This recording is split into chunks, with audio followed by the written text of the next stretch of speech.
Y'a l'océan tout le monde, ravi de vous retrouver pour cette nouvelle vidéo, j'espère que vous allez bien. Aujourd'hui, donc, petite vidéo rayon de lumière sur la place Bellecour.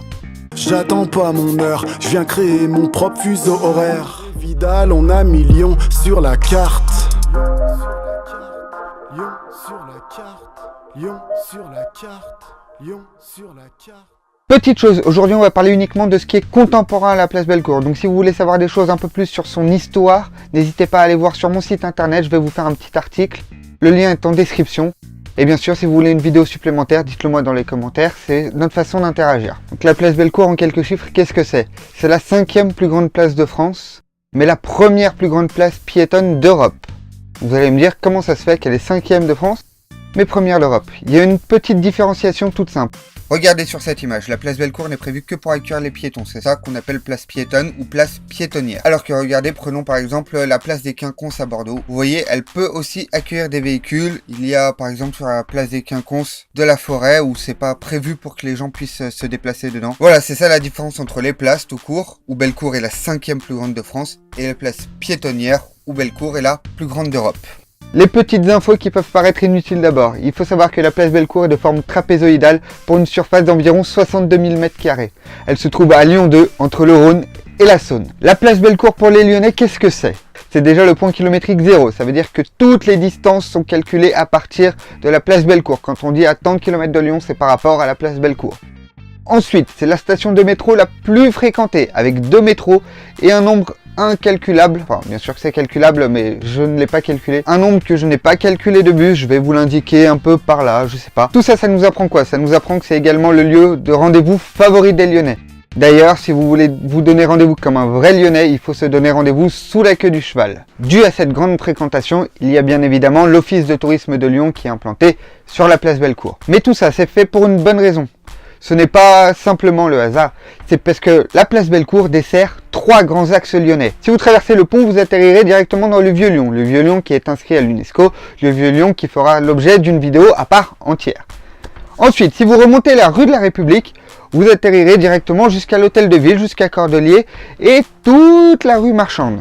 La rue de la République et l'hôtel de ville feront également l'objet d'une autre vidéo. Ensuite, dernière option, c'est prendre la rue Victor Hugo pour aller jusqu'à la gare Perrache. La gare Perrache qui fera également l'objet d'une vidéo à part entière. Et la rue Victor Hugo, je vous en parlerai aussi.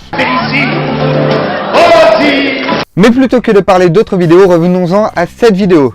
Je vais vous parler du coup des statues de la place Bellecour. Il y en a 5. La première, faite par Lemo, c'est la statue de Louis XIV qui a remplacé celle par Desjardins, la fameuse statue où on se retrouve sous la queue du cheval. Il faut savoir qu'il y a une petite légende urbaine sur cette statue. Non, Lemo ne s'est pas suicidé parce que la statue n'a pas d'étrier, c'est fait exprès. Donc voilà, petite légende urbaine que l'on efface ici. Ensuite, à ses pieds, il y a les statues faites par les frères Coustou, Nicolas et Guillaume.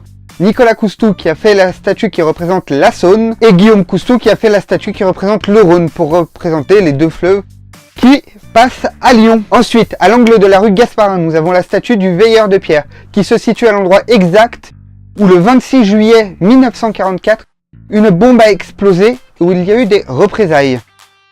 Mais bon, si vous voulez plus d'informations, toujours le site dans la description. La dernière statue représente une personnalité forte de Lyon connue dans le monde entier. Même vous, vous le connaissez. Il a été aviateur et écrivain. Il a écrit le livre Le Petit Prince.